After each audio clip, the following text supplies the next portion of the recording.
Reno and Tahoe have some of the most scenic outdoors anywhere. With literally thousands of acres and hundreds of miles of hiking trails, it's the perfect place to explore. No wonder why they call this area America's adventure place.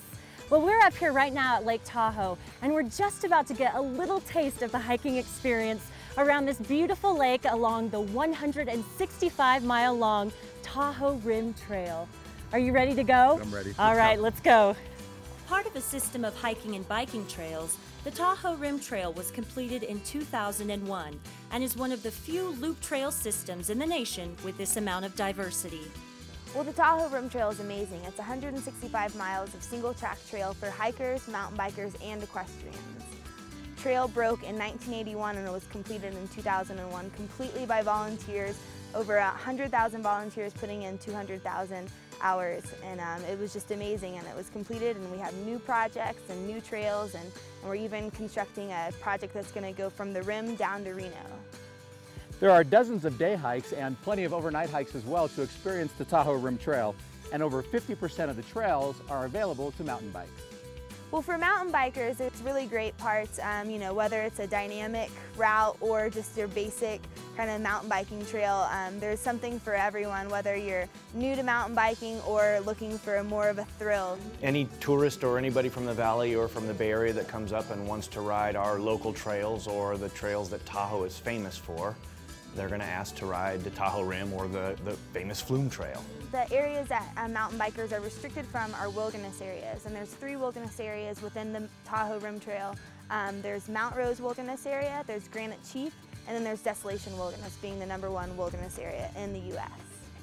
The trails are rated based on difficulty and length, providing hikers and bikers a gauge of what lies ahead. And with everything from day trips to multi-day overnight camping trips, the trail provides something for everyone, whether you're a novice like myself or you're one of those pros. The all-time favorite is going to be from Heavenly Stagecoach Lodge up to Star Lake, over Monument Pass, over Freel and Armstrong, and then down Mr. Toad's into South Lake Tahoe. That's the classic 4 to 5 hour Tahoe ride right there. You get a view of all of Lake Tahoe most of the way. And if you're on the Desolation side, when you get up onto Tallac, that's one of the best views of all of the area by far. So we've been here for just over 2 years after living in Vermont for more than 40 years, and so we've been doing a lot of hiking and biking up in the mountains and trying to discover as many trails as we can. Well, the West Shore offers Desolation Wilderness, which is comprised of over 100 different alpine lakes. So that's a very, very unique trail experience to be hiking, say, a 20-mile segment and going by these, you know, massive alpine lakes like Echo Lakes and Susie Lake, Heather Lake, Fontanellis, and Middle Velmas. It makes it a very unique experience. The best that Tahoe has to offer is the Tahoe Rim Trail. It's as simple as that.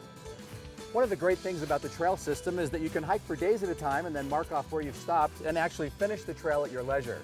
If you're really adventurous, you can actually apply to join the 165-mile club that will certify that you've traversed the entire Tahoe Rim Trail. We're gonna have to try that. We should. Now, the Tahoe Rim Trail organization is a great group to learn more and also provides guided hikes and events for all of you out there who love the trails. Seasonally, they open for hiking around June, but a lot of people also do some winter sports, whether it's cross-country skiing or snowboarding or snowshoeing. The one recommendation is that wilderness areas do require permits. For Desolation Wilderness, whether or not you're day hiking, you just fill out a day permit, or you're going to be backpacking, there's a small fee, and it's just a good way for the Forest Service to know who's accessing the trail as well as how long they're going to be in the area and zones to camp in. Whether you're just starting out or an old hiking pro, remember to follow a few simple rules. Follow the leave no trace rule for hikers and campers, and of course, always dress appropriately. And don't forget sun protection, bring plenty of food to eat, and drink lots and lots of water.